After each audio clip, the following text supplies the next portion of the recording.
ও নবীজি, আপনি আমার বান্দাদেরকে বলে দিন, যারা গুনাহ করে ফেলেছে, যারা অন্যায় করেছে, নিজের নফসের উপর জুলুম করেছে, তারা যেন আমি আল্লাহর কাছে তওবা করে। তুবু ইলাল্লাহি তাওবাতান নাসুহা। তওবার মতো তওবা যদি করতে পারি, আমি আল্লাহ জিন্দেগীর সব গুনাহ মাফ করে দেব। সুবহানাল্লাহ। কিন্তু মনে রাখতে হবে, আল্লাহর হক যদি নষ্ট করে ফেলেন, নামাজ যদি না পড়েন, রোজা যদি না রাখেন, এরপরে কোনো মিথ্যা কথা যদি বলে ফেলেন, এই সমস্ত গুনাহগুলো আমার আল্লাহ মাফ করে দিবেন যদি তওবা করতে পারেন। জিনা করে ফেলেছেন, মদ পান করে ফেলেছেন, নেশা করেছেন, আল্লাহর কাছে তওবা করলে আমার আল্লাহ রহমান, আমার আল্লাহ রাহিম, আমার আল্লাহ গফফার, আমার আল্লাহ মাফ করে দিবেন। কিন্তু একটা কথা ভালো করে মনে রাখতে হবে, বান্দার হক কখনো আমার আল্লাহ মাফ করবে না। ঢাকা সাভার জিরানী শিমুলী ইউনিয়ন ছাত্র জনতা ও জামিয়াতুস সাকিনাহ ইসলামিয়া এর উদ্যোগে আয়োজিত আজকের ওয়াজ মাহফিলের সম্মানিত শ্রদ্ধাভাজন সভাপতি ফরিদ আহমদ সোহাগ সাহেব, আজকের মাহফিলের প্রধান অতিথি আমার অত্যন্ত কাছের সাবেক সভাপতি ঢাকা জেলা বিএনপির ডক্টর দেওয়ান মোহাম্মদ সালাউদ্দিন বাবু, আজকের মাহফিলের প্রধান মেহমান আমার খুবই হৃদয়ের মানুষ, আপনাদের ভালোবাসার মানুষ, বাংলাদেশের জননন্দিত মুফাসসিরে কোরআন আল্লামা তারেক মনোয়ার হাফিজাহুল্লাহ, আলোচনা রেখেছেন মাওলানা মাকসুদুর রহমান সরকার সহ অন্যান্য উলামায়ে কেরামগণ। আমার পর আলোচনা করবেন মাওলানা মাহমুদুল হাসান আমিনী দামাত বারাকাতুহুম। আমরা যারা কথা বলছি, আমরা কথা বলা বন্ধ করে দেব। কোরআনের তেলাওয়াত যখন শুরু করে দেওয়া হয়, কোরআনের তাফসির যখন শুরু করে দেওয়া হয়, ওয়াইদা কুরিআল কুরআন ফাসতামিউ লাহু ওয়া আনসিতু লাআল্লাকুম তুরহামুন। আল্লাহর কথা আমার কথা নয়, কেউ কথা বলবেন না। 2-3 মিনিট 5 মিনিট পর দেখবেন সব ঠিক হয়ে গেছে। আল্লাহ বলেছেন, আমার কোরআনের তেলাওয়াত যখন শুরু হয়ে যাবে, আমার কোরআনের তাফসির যখন শুরু হয়ে যাবে, তখন তোমরা চুপ করে থাকো, কোনো কথা বলবা না। 2 নম্বর কথা আল্লাহ বললেন, মনোযোগের সাথে আল্লাহর কোরআন তোমরা শোনো, তাতে কি হবে? তাতে তোমাদের উপর আমার রহমত নাজিল হবে। সুবহানাল্লাহ। এই জন্য কোরআনের এই মাহফিলগুলোতে আমরা যে যেখানে যেভাবেই আছি, এই ক্যামেরা যারা নিয়ে আসছেন তাদের মাধ্যমেই আজকের এই প্রোগ্রামে হয়তো আমিও আসতে পেরেছি, এই জন্য তাদের একটু সময় লাগবে। আমরা একটু স্টপ থেকে আমাদের জবানটা বন্ধ রেখে যতক্ষণ সময় কোরআনের আলোচনাগুলো চলবে, এই প্যান্ডেলের ভিতরে আল্লাহর রহমত নাজিল হবে, এই জন্য আমরা মনোযোগের সাথে কোরআনের বাণীগুলো শোনার চেষ্টা করব বলি ইনশাআল্লাহ। আজকের এই মাহফিলের শুরুতেই মহান আল্লাহ সুবহান মহিয়ান গরিয়ান রব্বুল ইজ্জাত ওয়াল জালালের আলিশান দরবারে শুকর আদায় করছি, যিনি আমাদেরকে এই সুন্দর প্রোগ্রামটির ব্যবস্থা করেছেন, যিনি আমাদেরকে হায়াত দিয়েছেন। সকলেই জোরে সোরে একযোগে জবান ছেড়ে দিয়ে পড়ছি আলহামদুলিল্লাহ। আজকের মাহফিলে আসাতে আপনারা খুশি না বেজার? কম খুশি না বেশি খুশি? আজকের এই মাহফিলে যদিও আমরা খুশি, কিছু শয়তানের বাচ্চা আছে, তারা নারাজ হয়ে আছে। এই মাহফিলে আসার আগে আমি শুনেছি আমার জাফর সাহেব বলেছেন 2টা মামলা করেছে। কোরআনের বিরুদ্ধে যারা অবস্থান নিয়েছে, বাংলার জমিনে তাদের জায়গা হবে না। কোরআনের বিরুদ্ধে যারা কথা বলে, বাংলার জমিনে তাদের জায়গা হবে না। আল্লাহর কোরআনের পক্ষে গত 16 বছর আমরা কথা বলতে পারি নাই। এখনো যারা আল্লাহর কোরআনের বিরুদ্ধে কথা বলবা, বাংলার জমিনে না, হাসিনার সাথে দিল্লি লেগে তোমাদের জায়গা করে নাও, ঠিক কিনা?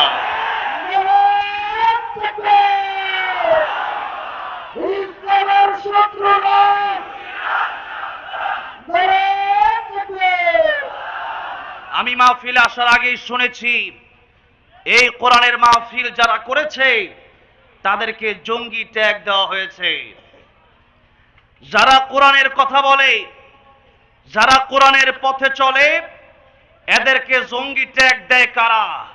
নবীকে জঙ্গিবাদী বলতো না, নবীকে পাগল আর জাদুকর বলতো আবু জেহেলেরা। আজকে সেই পাগল আর জাদুকরি শব্দ তো আর নবী নাই, কিন্তু আল উলামা ওয়ারাসাতুল আম্বিয়া। আজকে নবীর দায়িত্ব যারা পালন করছে, কোরআনের জন্য যারা কষ্ট করছে, আজকে দিকে দিকে বাংলাদেশের বিভিন্ন জায়গায় তারা যেহেতু কোরআনের কথা বললে তারা চুরি করতে পারবে না, ডাকাতি করতে পারবে না, মসজিদের টাকাগুলো মেরে খেতে পারবে না, মাদ্রাসার টাকাগুলো মেরে খেতে পারবে না, জনগণের রাস্তায় রডের জায়গায় বাস দেওয়া যাবে না, চোর ডাকাত দুলালের বিরুদ্ধে জঙ্গিবাদ পতান দেয়, যখন ঠিক না ঠিক। আজকে কোরআনের আলোচনা হবে, খোলাসা কথা হচ্ছে আল্লাহর কোরআনের আলোচনা যেখানেই হবে সেখানে যারা বাধা দিতে হবে আগে মার হবে, পরে জবাব হবে।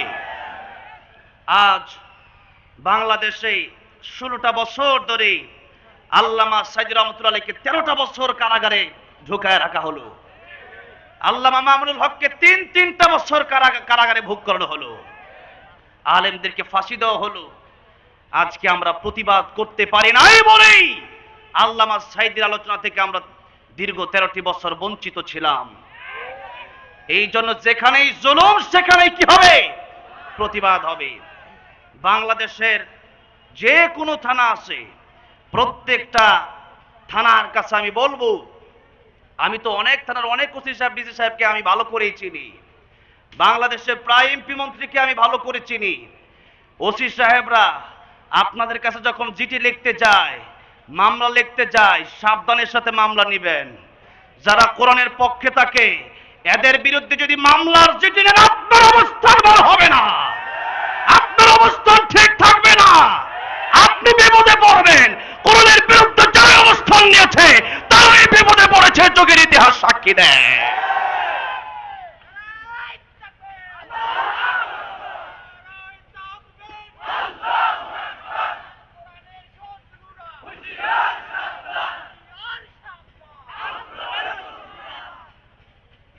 ফরিদ আহমেদ সোহাগ সাহেব তিনি বলেছেন, আমার লাশ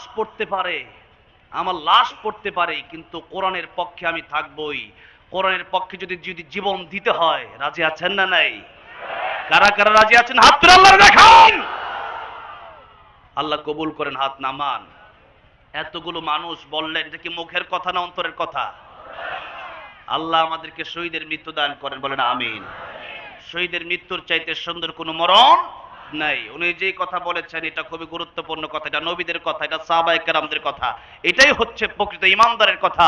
কোরআনের জন্য আমরা জীবন দিতে রাজি আছি না নাই? আল্লাহ তৌফিক দান করেন, পড়ে না আমিন। আজকে আমি খুব অল্প সময়ে কথা বলবো। আমি অনেক আগে টাঙ্গাইল প্রোগ্রাম রেখেছিলাম আজকের এই 15 নভেম্বর। এরপরে যখন শুনছি তারেক মনোয়ার সাহেব আসবে, গতকাল আমার মাহফিল ছিল এই আশুলিয়া ওই বাংলা বাজার নওশেরপুর। সেখান থেকে যাওয়ার সময় আমি দেখলাম তারেক মনোয়ার সাহেব দোয়া করতেছে ওই এলাকায় কাশেমপুর। আমি ড্রাইভারকে বললাম তাড়াতাড়ি ক্লাস নামান, একটু শুনি, কালকে তো মাহফিল হয়তো শুনতে পারবো না, আজকে একটু শুনা যায়। ছোটবেলা থেকে প্রায় 12-14 বছর আগে থেকে সর্বপ্রথম বেশি আলোচনা শুনতাম আল্লামা সাইদুর রহমতুল্লাহ আলাইহি, এরপর আলোচনা শুনতাম আল্লামা তারেক মনোয়ার সাহেবের। কি সুন্দর সুন্দর কথা তিনি বলে। আল্লাহ আল্লামা তারেক মনোয়ার সাহেবের হায়াতে তুমি বরকত দিয়ে দাও, বলেন আমিন। ওনার কণ্ঠ আরো দারাজ করে দাও, বলেন আমিন। জাফর সাহেব অনেক কষ্ট করেছেন, ওসমান গনি সাগর ভাই অনেক কষ্ট করেছেন। যারা কোরআনের পক্ষে থাকবে আপনারা তাদের পক্ষে থাকবেন, বলে ইনশাআল্লাহ। অল্প সময় কথা বলবো, সূরা আসর থেকে কথা বলবো। আল্লাহর নবী যখন মানুষকে কোরআনের দাওয়াত দিতে লাগলেন, আল্লাহর নবী যখন মানুষকে হক কথাগুলো বলতে শুরু করলেন, তখনই নবীকে তারা বলল নবী ক্ষতিগ্রস্ত হয়ে গেছে। নবীর সবচেয়ে কাছের বন্ধু আমার আল্লাহ। নবীর সবচেয়ে কাছের বন্ধু কে? জোরে কোন কে? আমাদের সবচেয়ে আপন বন্ধু কে? সূরা মায়েদা আল্লাহ রাব্বুল আলামিন বলছেন, ইন্নামা ওয়ালিয়ুকুমুল্লাহু ওয়া রাসূলুহু ওয়াল্লাযীনা আমানু আল্লাযীনা ইউকিমুনাস সালাতা ওয়া ইউতুনাজ যাকাত وهم راكعون আল্লাহ বললেন ঈমানদার যারা মুমিন যারা তাদের বন্ধু হবে তিনজন। জোরে বলেন কয়জন হবে তাদের বন্ধু? তিনজন তাদের বন্ধু। আল্লাহ বললেন এক নম্বরে ইন্নামা ওয়ালিয়ুকুমুল্লাহ, এক নম্বরে ঈমানদারের বন্ধু হবে স্বয়ং আল্লাহ। জোরে কোন এক নম্বরে আল্লাহর বন্ধু কে হবেন? যখন আমার কেউ ছিল না তখন ছিলেন আমার আল্লাহ, যখন আমার কেউ রবে না তখন রবেন কে? এই পৃথিবীতে আজ থেকে প্রায় 100 বছর পূর্বে এখানে আমরা কেউ ছিলাম না, তখন আমাদের বন্ধু ছিলেন আল্লাহ। মায়ের পেটের ভিতরে যিনি খাওয়ালেন তিনি কে? মায়ের বুকে দুধের ব্যবস্থা করলেন যিনি তিনি কে? মায়ের বুকে দুধের ব্যবস্থা করলেন আমার আল্লাহ। আল্লাহ রাব্বুল আলামিন আয়াতের ভিতরে বলছেন হাল আতা আলাল ইনসানি হিনুম মিনাদ দাহর লাম ইয়াকুন শাইআন মাযকুরা। মানুষ তো ছিল জিরো, কিছুই ছিল না বর্ণনা করার মতো, সেখান থেকে আমি আল্লাহ রাব্বুল আমিন তারে বানায় দিলাম হিরো। ও দুনিয়ার মানুষেরা, একটু যদি কেউ চিন্তা করে এক সময় ছিলাম আমি নাপাক পানির ভিতরে, তাও এক সময় ছিলাম না, ছিলাম শুধু রূহ। সেই বডির ভিতরে আল্লাহ রাব্বুল আমিন রূহ দিলেন, এরপরে দুনিয়াতে আসলাম। হাত ছিল, পা ছিল, জবান ছিল, কিন্তু কথা বলার মতো শক্তি ক্ষমতা আমার ছিল না। হাত ছিল কিন্তু এই হাতে শক্তি ছিল না, পা ছিল কিন্তু পায়ের ভিতরে চলার মতো ক্ষমতা আমার ছিল না। আজকে আল্লাহ চলার ক্ষমতা দিলেন, আজকে আল্লাহ বলার ক্ষমতা দিলেন। এই বলা এই চলা দুনিয়ার মানুষের জন্য হবে না, আমার আল্লাহর জন্য হবে। এবার আল্লাহ কি বলছেন? লাহুম কুলুবুল লা ইয়াফকাহুনা বিহা ওয়া লাহুম আ'য়ুনুল লা ইউবসিরুনা বিহা ওয়া লাহুম আযানুল লা ইয়াসমাউনা বিহা উলাইকা কাল আন'আমি বাল হুম আদাল উলাইকা হুমুল গাফিলুন। আল্লাহ তাআলা বলছেন এই কলব দিলাম আমি আল্লাহ, জবান দিলাম আমি আল্লাহ, শোনার ক্ষমতা দিলাম আমি আল্লাহ। এই কলব দিয়ে আমার কোরআনকে তারা বোঝার চেষ্টা করল না। এই কাম দিলাম, কোরআনের মাহফিল গুলো হরি তারা তাদের মনে হিংসার দাবানল শুরু হয়ে যায়। কোরআনের মাহফিল গুলো তারা শুনতেও চায় না, নিজেও শুনতে চায় না, আরেকজন শুনবে তাকেও শোনাতে চায় না। জবান দিলাম কোরআনের কথা বলার জন্য, কোরআন পড়ার জন্য, তা না বলে আরেকজনের গীবত বলে বলে বেড়ায়। একজন মানুষ ভালো মানুষ, তার বিরুদ্ধে অপবাদ দিয়ে বেড়ায়। তাদের ব্যাপারে আল্লাহ রাব্বুল আলামিন বললেন উলাইকা কাল আন'আমি বাল হুম আদাল। তারা কুকুরের চেয়ে নিকৃষ্ট, শূকরের চেয়ে নিকৃষ্ট। অন্য আয়াতের ভিতরে আল্লাহ রাব্বুল আলামিন বললেন ওয়ালাকাদ কাররামনা বনি আদম। এই পৃথিবীতে আমি আল্লাহ রাব্বুল আলামিন যা সৃষ্টি করেছি, অন্য আয়াতের ভিতরে 4টা কসম খেয়ে সূরা 3 আল্লাহ রাব্বুল আলামিন বললেন ওয়াত-তিনি ওয়াজ-যাইতুনি ওয়া তুরি সিনিন ওয়া হাযাল বালাদিল আমিন লাকাদ খালাকনাল ইনসানা ফি আহসানি তাকওয়িম। আল্লাহু আকবার। আল্লাহ তাআলা বললেন 4টা কসম খেয়ে আল্লাহ বললেন আকাশ জমিন চন্দ্র সূর্য গ্রহ নক্ষত্র আমি আল্লাহ রাব্বুল আমিন যা সৃষ্টি করলাম সবচেয়ে সুন্দর করে আমি আল্লাহ তোমাদেরকে মানুষকে আমি আল্লাহ বানিয়েছি। বলেন সুবহানাল্লাহ। আল্লাহ বলেন সবচেয়ে সুন্দর করে বানালাম। শ্রেষ্ঠত্ব দিলাম সবচেয়ে বেশি। মানুষের দাম বেশি না ফেরেশতার দাম বেশি? কাদের দাম বেশি? মানুষের দাম বেশি। মানুষের দাম তখনই বেশি, সূরা রহমানের প্রথম 4টি আয়াতে আল্লাহ তাআলা বলছেন, الرحمن علم القرآن خلق الإنسان علمه البيان। দয়াময় তিনি, কোরআন শিখালেন যিনি, মানুষ বানালেন যিনি, মানুষকে এই সুন্দর ভাষাগুলো শিক্ষা দিলেন যিনি। এই সূরা রহমানের দ্বিতীয় আর তৃতীয় আয়াতের দিকে যদি লক্ষ্য করেন তাহলে খেয়াল করলে দেখতে পারবেন আল্লাহ রাব্বুল আলামিন বললেন, আগে শিখালাম কোরআন, পরে বানালাম মানুষ। আমরা তো দেখলাম আগে আমরা পৃথিবীতে আসলাম, এরপরে কোরআন শিখলাম, কিন্তু আল্লাহ রাব্বুল আলামিন বোঝাতে চাইলেন মানুষের ঘর থেকে জন্ম নিলেই শুধু মানুষ হওয়া যায় না। আসল মানুষ, গুণগত মানুষ, মানুষের মতো মানুষ হতে হলে কোরআনের শিক্ষা দরকার। জোরে বলেন আছে না নাই? কোরআনের শিক্ষা যদি দেশে না থাকে, কুকুরের যেমন বিয়ের দরকার নাই, মানুষের বিয়ের দরকার হবে না।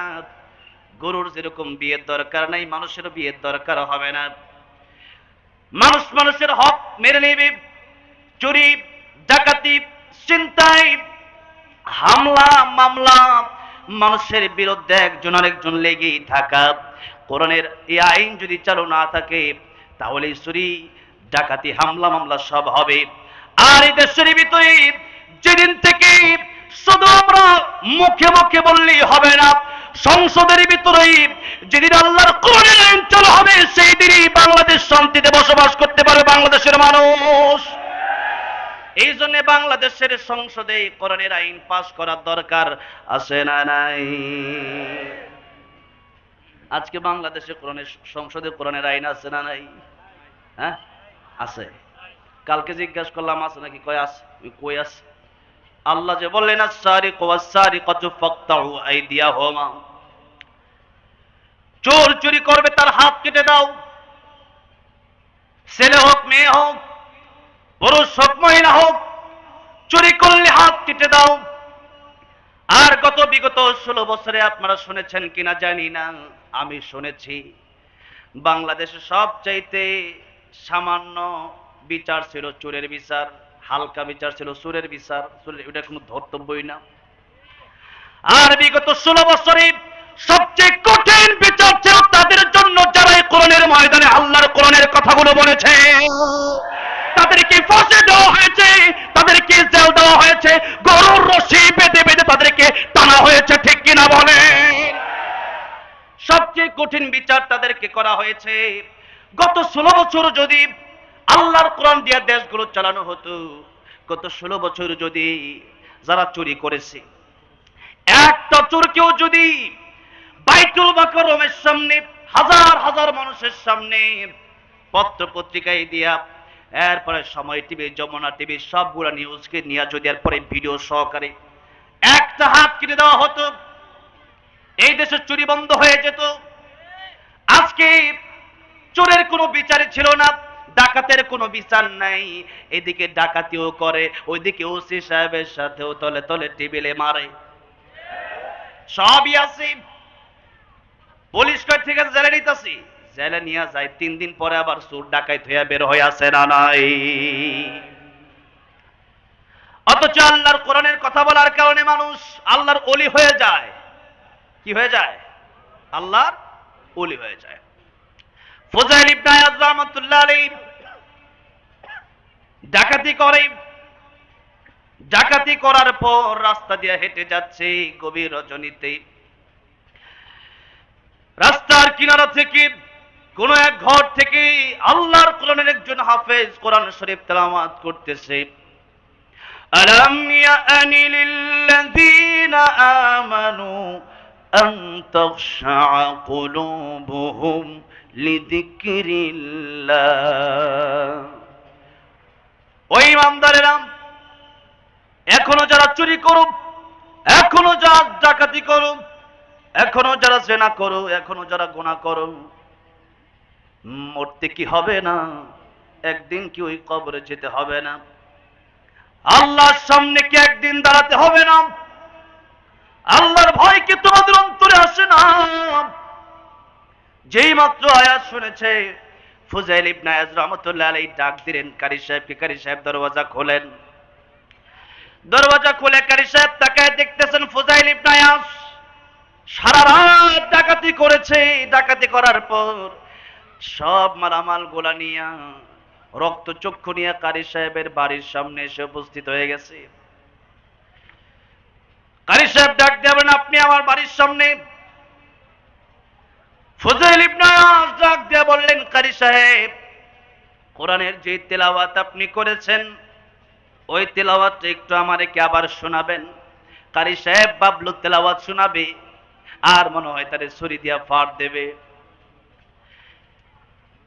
ফুজাইল ইবনে আয়াজ রাহমাতুল্লাহ আলাইহি ডাক দিয়ে বলেন, কারি সাহেব, আল্লাহর কোরআনের তেলাওয়াত এত মধুর, আল্লাহর কোরআনের তেলাওয়াত এত ভালো লাগে, আজকে বুঝি আমার জীবন পরিবর্তন হয়ে যাবে। আর একটা বার কি আমার সেই আয়াতটা তেলাওয়াত করে শোনানো যায় না? কারি সাহেব আবার তেলাওয়াত শুরু করলেন, আলাম ইয়ানি লিল্লাযীনা আমানু আন তাখশা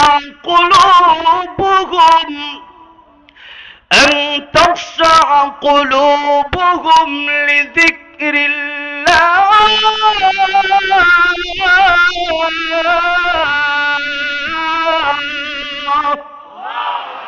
যেই মাত্র কোরআনের তেলাওয়াত করেছে কারি সাহেব তাকায় দেখতেছে ফুজাইল ইবনে আয়াজের চোখ দিয়া ঝর্ণার মতো চোখের পানিগুলো পড়তেছে। কারি সাহেব ডাক দেয়া বললেন, আপনি ডাকাতের সর্দার, আল্লাহর কোরআনের তেলাওয়াত শুনে দেখি আজকে আপনি কাঁদেন, আপনার চোখের পানি বের হয়। ফুজাইল ইবনে আয়াজ রাহমাতুল্লাহ ডাক দেয়া বলেন, কারি সাহেব, মানুষ আমারে কত রকম বোঝালো, কিন্তু কোন বুঝ আমার জীবনে কাজে আসে নাই। কিন্তু আল্লাহর কোরআনের একটি মাত্র আয়াত শুনে আমার জীবন আজকে পরিবর্তন হয়ে গিয়েছে। জীবনের বেশিরভাগ সময় নষ্ট করে দিয়েছি, আজকে যদি আপনার কোরআন তেলাওয়াত না শুনতাম হয়তো আরো বাকি জীবনটাও নষ্ট হয়ে যেত। মানুষের হক আমি মেরেছি, মানুষের হক আমি মেরে খেয়েছি, ডাকাতি করেছি, আল্লাহর হক মাফ করবে, কিন্তু কোন বান্দার হক আল্লাহ মাফ করবে না। সূরা বাকারা 282 নম্বর আয়াত। কোরআন শরীফের সবচেয়ে বড় সূরা কোনটা? সবচেয়ে বড় সূরা সূরা বাকারা, কিন্তু কোরআন শরীফের সবচেয়ে বড় আয়াত কোনটা? 282 নম্বর আয়াত। 282 নম্বর আয়াত। এক আয়াত যদি আপনাদের সামনে আমি এখন তিলাওয়াত করি, একটা আয়াত যদি তেলাওয়াত শুরু করি শেষ করতে করতে আধা ঘন্টা চলে যেতে পারে, এত লম্বা আয়াত। পৃষ্ঠা শুরুতে শুরু হলো, ইয়া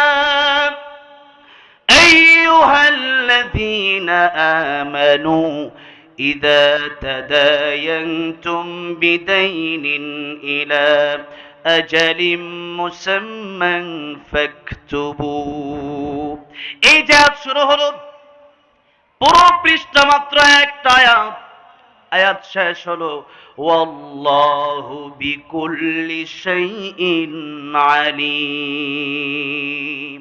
পুরো আয়াতটাই আল্লাহ তাআলা নাযিল করলেন লেনদেনের ব্যাপারে। কিসের ব্যাপারে? লেনদেনের ব্যাপারে। কেন নাযিল করলেন? কারণ অন্য আয়াতের ভিতরে আল্লাহ বললেন, কুল ইয়া ইবাদিয়াল্লাযীনা আসরাফু আলা আনফুসিহিম লা তাকনাতু মির রাহমাতিল্লাহ ইন্নাল্লাহা ইয়াগফিরুদ যুনুবা জামিআ ইন্নাহু হুয়াল গফুরুর রহিম। ও নবীজি, আপনি আমার বান্দাদেরকে বলে দিন, যারা গুনাহ করে ফেলেছে, যারা অন্যায় করেছে, নিজের নফসের উপর জুলুম করেছে, তারা যেন আমি আল্লাহর কাছে তওবা করে। তুবু ইলাল্লাহি তাওবাতান নাসুহা। তওবার মতো তওবা যদি করতে পারি আমি আল্লাহ জিন্দেগীর সব গুনাহ মাফ করে দেব। সুবহানাল্লাহ। কিন্তু মনে রাখতে হবে, আল্লাহর হক যদি নষ্ট করে ফেলেন নামাজ যদি না পড়েন, রোজা যদি না রাখেন, এরপরে কোনো মিথ্যা কথা যদি বলে ফেলেন, এই সমস্ত গুনাহগুলো আমার আল্লাহ মাফ করে দিবেন যদি তওবা করতে পারেন। জিনা করে ফেলেছেন, মদ পান করে ফেলেছেন, নেশা করেছেন, আল্লাহর কাছে তওবা করলে আমার আল্লাহ রহমান, আমার আল্লাহ রাহিম, আমার আল্লাহ গফফার, আমার আল্লাহ মাফ করে দিবেন। কিন্তু একটা কথা ভালো করে মনে রাখতে হবে, বান্দার হক কখনো আমার আল্লাহ মাফ করবে না। বান্দার হক আল্লাহ মাফ করবে? কিয়ামতের ময়দানে মানুষ তাকায় দেখবি, এক একজন মানুষের আমল নামায় নামাজ ছিল, রোজা ছিল, হজ ছিল, দান সদকা ছিল, এরপরেও মানুষ তাকায় দেখবে তার জীবনে কোনো আমল নামা তার কাছে নাই। মিজানের পাল্লায় দেখবে নেকামলের পাল্লাটা হালকা হয়ে গেছে। ওই ব্যক্তি চিন্তা করবে নেকামলের পাল্লা কেমনে হালকা হলো, তাকায় দেখবে 10,000, 20,000, 30,000 এক দোকান থেকে বাকি খেয়েছিল, একজনের কাছ থেকে একটা জিনিস চেয়ে নিয়েছিল, ওই জিনিসটা তারে ফিরে দেয় নাই, সেও দাবি মাফ করে নাই। বোনের হক নষ্ট করে দিয়েছিল, বোন তো তারে মাফ করে নাই। বোনের হক নষ্ট করে এরকম লোক আমাদের দেশে নাই নাকি? অভাব নাই? আমার দাদির কথাই যদি আমি বলি, আমার দাদির বিঘাকে বিঘা জায়গা ছিল, আমার দাদির বাইরে সব নিয়ে গেছে, দাদির এক আনাও দেয় নাই। এখন দাদি এখনো কান্দে। এখন আমার দাদি যদি কান্দে, আমি আজকে আমার দাদির ভাইদেরকে বোঝাইতে পারি না, আপনাদেরকে আমি আর কি বোঝাবো?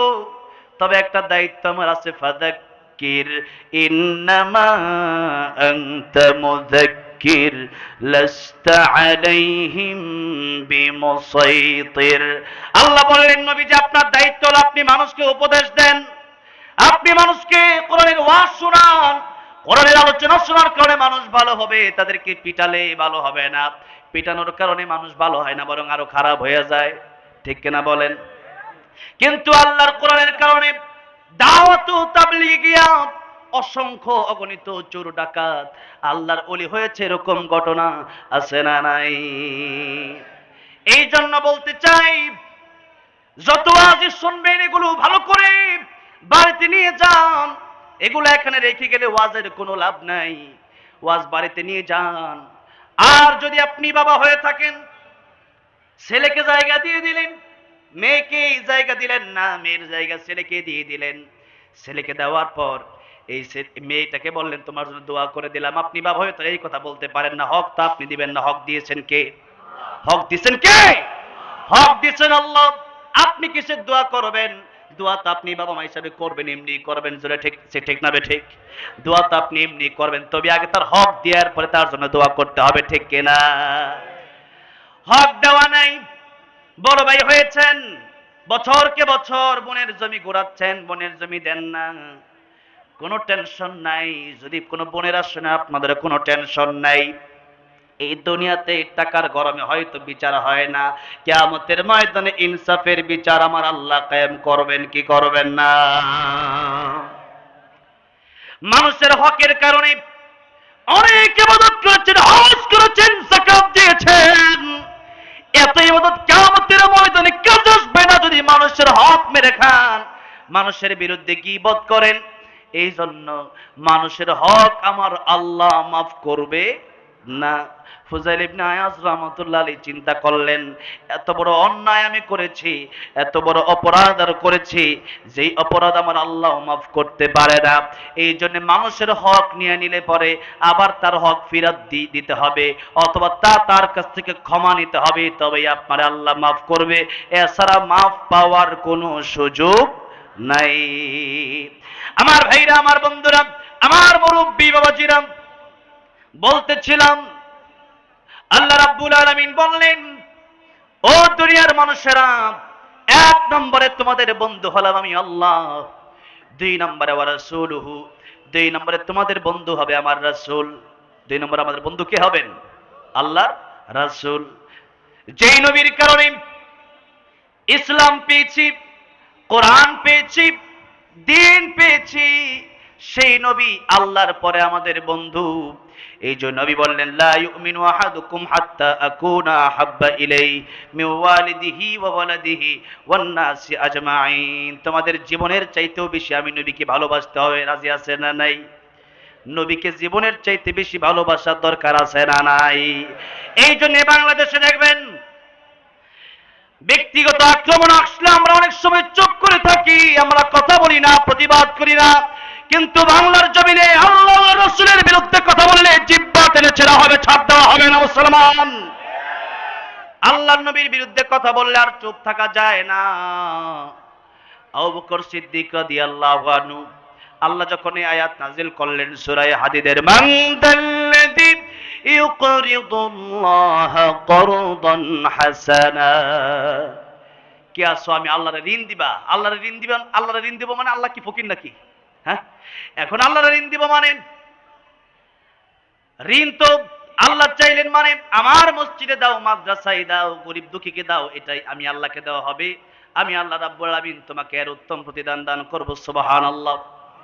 এখন এই কথাটা ইহুদি আবু বকর সিদ্দিকের সামনে বললেন। এতদিন ভেবেছিলাম মুহাম্মদ ফকির, এখন দেখি তার আল্লাহ ফকির। নাউজুবিল্লাহ। কোন আবু বকর সিদ্দিক রাদিয়াল্লাহু আনহু নরম না গরম? আরহামু উম্মতি বি উম্মতি আবু বকর। আবু বকর সিদ্দিক রাদিয়াল্লাহু আনহু এত নরম মানুষ, তিনিও সহ্য করতে পারলেন না। তিনি কষা একটা থাপ্পড় মেরে দিলেন। যে মাত্র মারছে থাপ্পড় পড়ে গেছে নিচে, কারণ এটা তো সাধারণ দেহের থাপ্পড় না, এটা ইমানের পাওয়ার। যেরকম ঠিক না বে ঠিক? সব থাপ্পড়ের পাওয়ারে হয় না। আবু বকর সিদ্দিক রাদিয়াল্লাহু আনহু এক থাপ্পড় মারছে, পড়ে গেছে। আবু বকর সিদ্দিক চিন্তা করছে আরেকটা থাপ্পড় দিব যদি উঠে আসে, এখন আর উঠে নাই, শুধু এইভাবে টেরা চোখে তাকায়। আবু বকর সিদ্দিক রাদিয়াল্লাহু আনহু চলে গেলেন। এরপরে ইহুদি চিন্তা করলো একটা পেঁচ লাগায় দেই, নবীর কাছে গিয়ে বিচার দিছে, ইয়া রাসূলুল্লাহ, ইয়া হাবিবাল্লাহ, আপনার আবু বকর আমারে থাপ্পড় মারছে।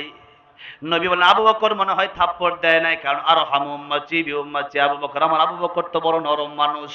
থাপ্পড় মনে হয় আসাদহুম ফি আমরিল্লাহি ওমর, ওমর মনে হয় থাপ্পড়টা দিচ্ছে, কারণ শক্ত তো ওমর। ইহুদি কয়, ইয়া রাসূলুল্লাহ, আমি ওমরকেও ভালো করে চিনি, আবু বকরকেও ভালো করে চিনি, আমার আবু বকর থাপ্পড়টা দিয়েছে, এই বিচার আপনার করতেই হবে। নবীজি চিন্তা করলেন আবু বকর থাপ্পড় দিলে এমনি দেয় নাই, কিন্তু এরপরও নবীর বিশ্বাস হচ্ছিল না। বলল, ইহুদির যেহেতু তুমি ইসলামের কোর্টে এসেছো, বিচারের বেলায় মুসলিম ইহুদি সমান অধিকার পাবে, কোনো সমস্যা নাই, বিচার হবেই হবে।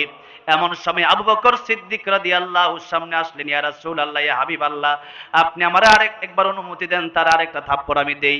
সুবহানাল্লাহ। কোন নবীজি বলেন, আবু বকর, এতক্ষণ আমি বিশ্বাস করি নাই, এখন যখন তুমি আবার আসছো থাপ্পড় দেওয়ার জন্য, এখন আমার বিশ্বাস করতে আর বাকি নেই, আগের থাপ্পড়টা তুমি দিয়েছিলে। আবু বকর বলেন, ইয়া রাসূলুল্লাহ, ইয়া হাবিবাল্লাহ, আগের থাপ্পড়টা আমি দিয়েছিলাম। নবীজি বলেন, আবু বকর কেন থাপ্পড় দিলাম? ইয়া রাসূলুল্লাহ, ইয়া হাবিবাল্লাহ, আপনার বিরুদ্ধে কথা বলেছে, আমি আবু বকর ব্যক্তিগত আক্রমণ করলে আমার মারলেও আমি হয়তো কিছু বলতাম না, কিন্তু আপনি নবীর বিরুদ্ধে কথা বলেছে। ইহুদি সে এমনি মিথ্যাবাদী, এমনি দোষী, সুরি সুরি আবার সেনা জড়ি নবীর কাছে আসলো, ইয়া রাসূলুল্লাহ, ইয়া হাবিবাল্লাহ, আমি কোনো গালি দেই নাই। নবী বললেন, আবু বকর তোমার কি সাক্ষী আছে নাকি? সাক্ষী নিয়ে আসো, ইসলামের কোটি সাক্ষীর দরকার আছে, সাক্ষী নিয়ে আসো, সাক্ষীর সাক্ষ্যতেই বিচার আজকে হবে। আবু বকর সিদ্দিক রাদিয়াল্লাহু আনহু বলেন, ইয়া রাসূলুল্লাহ, ইয়া হাবিবাল্লাহ, আমার কোনো সাক্ষী নেই। সেখানে কোনো মুসলিম ছিল না। ওদিকে ইহুদির আরেকজন সাক্ষী আছে, একটা ইহুদি তার সাক্ষী আছে। যেহেতু সাক্ষী নাই, বিচারটা আবু বকরের বিরুদ্ধে চলে গেল রাইটা। নবীজি বললেন, বিচারের জন্য রেডি হয়ে যাও আবু বকর। আবু বকর সিদ্দিক রাদিয়াল্লাহু আনহু বলেন, ইয়া রাসূলুল্লাহ, ইয়া হাবিবাল্লাহ, আল্লাহর পক্ষে, রাসূলের পক্ষে যদি আমি কথা বলতে গিয়ে, আল্লাহর পক্ষে, রাসূলের পক্ষে থাপ্পড় দিতে গিয়ে যদি আমার শাহাদাত বরণ করতে হয়, আমি শহীদি মৃত্যুতেও আমি আবু বকর রাজি আছি। কোন সুবহানাল্লাহ। নবীজি বলেন, বিচার হবে। আবু বকরের বিরুদ্ধে আজকের রায় চলে গেল, কিন্তু আমার নবী তাকায় দেখতেছেন জিবরাইল আমিনের আগমন আমার নবীর দরবারে। কোন সুবহানাল্লাহ। জিবরাইল ডেকে বলেন, ইয়া রাসূলুল্লাহ, ইয়া হাবিবাল্লাহ, দুনিয়ার কোন মানুষের জন্য অন্য দুইজন সাক্ষীর প্রয়োজন হয়। আজকে আবু বকর সিদ্দিক রাদিয়াল্লাহু আনহুর জন্য দুনিয়ার কোন সাক্ষীর প্রয়োজন নাই, দুনিয়ার কোন মানুষের সাক্ষীর প্রয়োজন নাই। আমার আবু বকর সিদ্দিক রাদিয়াল্লাহু আনহু, আপনার সাহাবী, আল্লাহর প্রিয় বান্দা আবু বকর সিদ্দিক রাদিয়াল্লাহু আনহু সাক্ষী আমার আল্লাহ রাব্বুল আলামিন নিজেই হয়ে গিয়েছেন। আল্লাহ রাব্বুল আলামিন কুরআন শরীফ আয়াত নাযিল করে দিলেন, লাকাদ সামিআল্লাহু কাওলাল্লাযীনা ক্বালু ইন্নাল্লাহা ফাকীর ওয়া নাহনু আগনিয়া। আল্লাহ বললেন, ও আমার বন্ধু, আমার হাবিব, এই ইহুদি আমি আল্লাহকে ফকির বলেছি, তোরা নিজেকে ধনী মনে করেছে। এটা সেই ইহুদি যে বলেছে, এটা দুনিয়ার কোনো মানুষ না শুনলেও আমি আল্লাহ শুনেছি। এবার বলেন, আমার আল্লাহর চাইতে উত্তম সাক্ষী আর হতে পারে নাকি? আর সাক্ষীর প্রয়োজন নেই। যেই কথা আমার বলার উদ্দেশ্য হলো যে আমরা সাধারণত নিজেদের বিপক্ষে কথা আসলে পরে আমরা চুপ থাকলে অসুবিধা নাই। আমাদের বাবা মা নিয়ে কথা বললে হয়তো আমরা চুপ থাকতে পারি, কিন্তু আল্লাহর নবী, বিশ্ব নবী রাহমাতুল লিল আলামিন, যেই নবীর উসিলায় ধর্ম পেলাম, যেই নবীর উসিলায় দ্বীন পেলাম, যেই নবীর উসিলায় ইসলাম পেলাম, যেই নবীর উসিলায় কোরআন পেলাম, সেই নবীকে জীবন দিয়ে ভালোবাসার দরকার আছে না নাই? আমার ভাইরা, আমার মুরব্বী বাবাজিরা বলতেছিলাম, 2 নম্বর বন্ধু হবে আমার রাসূল, 3 নম্বর হবে ইমানদার। লম্বা চোরা কথা। আল্লাহ রাব্বুল আলামিন বললেন, আমার নবীর সবচেয়ে প্রিয় বন্ধু হবে আল্লাহ। কাফির বেঈমানেরা যখন এই কথা বলতে লাগলো, নবী ক্ষতিগ্রস্ত হয়ে গেছে। কেন ক্ষতিগ্রস্ত হয়ে গেল? নবী যখন বললেন, তোমরা মেনে নাও লা ইলাহা ইল্লাল্লাহু মুহাম্মাদুর রাসূলুল্লাহ সাল্লাল্লাহু আলাইহি সাল্লাম, নবীজি তখন এক আল্লাহর দাওয়াত দিলেন। তখন তারা বলল, ঠিক আছে, তোমরা ইয়া রাসূলুল্লাহ, ইয়া হাবিবাল্লাহ, মানলাম আল্লাহ আপনি আল্লাহ রাসূল, আপনি একটা কাজ করেন, আপনি আমাদের ধর্মে কিছুদিন আসেন আর আমরা আপনার ধর্মে কিছুদিন যাই। মানে আপনিও কিছুদিন আমাদের সাথে মূর্তির পূজা করবেন আর আমরাও কিছুদিন আপনার সাথে নামাজ রোজা সব করব। নবী বললেন, ইসলাম এসেছে বিজয় হওয়ার জন্য, ইসলাম কখনো পরাজয় বরণ করতে পারে না। সুতরাং ইসলাম এমন নয় আজকে একদিকে কালকে একদিকে। দীর্ঘ 16 বছর আওয়ামী লীগ, এখন হয়ে গেলাম বিএনপিটা ইসলাম নাকি? এটা হলো মুনাফিক। এগুলা কি? লা ইলাহা উলা ওয়ালা ইলাহা উলা, সুবিধাবাদ জিন্দাবাদ। দীর্ঘ 16 বছর অনেক লোককে আমরা দেখেছি যারা আওয়ামী লীগের 5টা গোলাম ছিল,